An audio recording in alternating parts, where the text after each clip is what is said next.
One day the Germans came early in the morning to us and told us all to go out on a place where they used to sell vegetables, things like this, and they gathered the whole town of Jewish people there.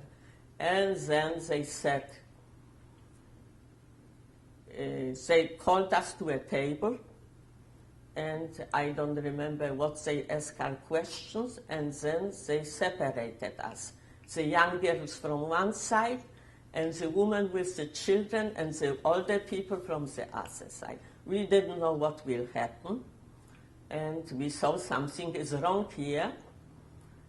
At that time, when they put us in one side, my mother, my aunts in the other, one aunt was standing with us because she was very young looking, so she was still young, not 35, so they let her with us, standing. Then they asked us if we want to go with our parents together, where the older. So we raised the hand, whatever will be, we want to be together. And they were laughing from us, and we didn't know what a joke this is that they left. We couldn't understand it, but this is what they did. They took the people away with trucks, big trucks, and they told us to go in the Jewish committee. We went to the Jewish committee, and we get special cards like IDs in the Jewish committee, and we went back to our houses, and these people all, they took us away. The tragedy was terrible. To lose my all aunts, my mother, all my cousins, everybody. Only me and my sister, this aunt, and one cousin, I think, we went back home. What year was this? What year was this? What year was it? In 1942. And then we heard that they didn't send away these people still. They are in a place gathered behind the town. So we wanted to go to see them. And from the Jewish committee, they gave us permission still to go there, every time a few girls. And they sent also a little food from the Jewish committee to the people.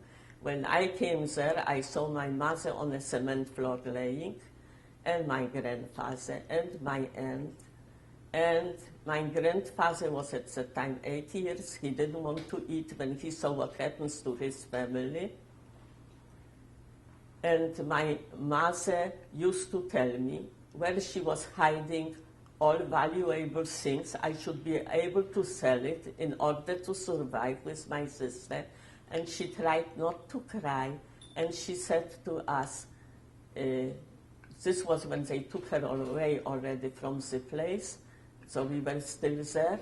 So she told us, you are young, you have to live. I had something from my life.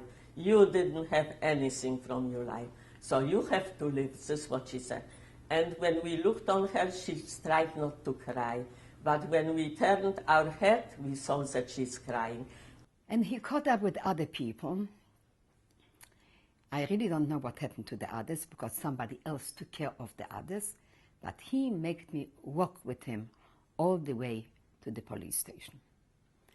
I came there, and he said, why are you doing that? What's the matter with you? I said, officer, you see, I have friends in Sosnowitz, and they're cooking that for me. When I come there, I have something to eat in the evening. And that time, I had my Passierschein. I was allowed to go to Sosnowitz to learn a trade. And he looked at me and really looked at me again. He said, I want you to go to the devil, but now! He started howling so terribly that I thought that I'm losing my eardrums. But I was very, very lucky. This was a man that a few weeks earlier, it happened, a neighbor of ours in the very same building, just sticked out a tiny little piece of his nose out from the entry hall to see what's going on in the street. Is it quiet? Is anybody passes by? Or what's doing? He caught up with him looking at him that his little nose is outside. He opened the door. He made him follow him. And unfortunately, a week later, his wife and the sons received a little box of ashes. He was sent to crematorium. He said, "Why are you doing that? You're not supposed to look out even with your nose. Now it's curfew time for you." And I knew that at that time, and he's going to cut up with me, I'm a dead person. But I was very, very lucky.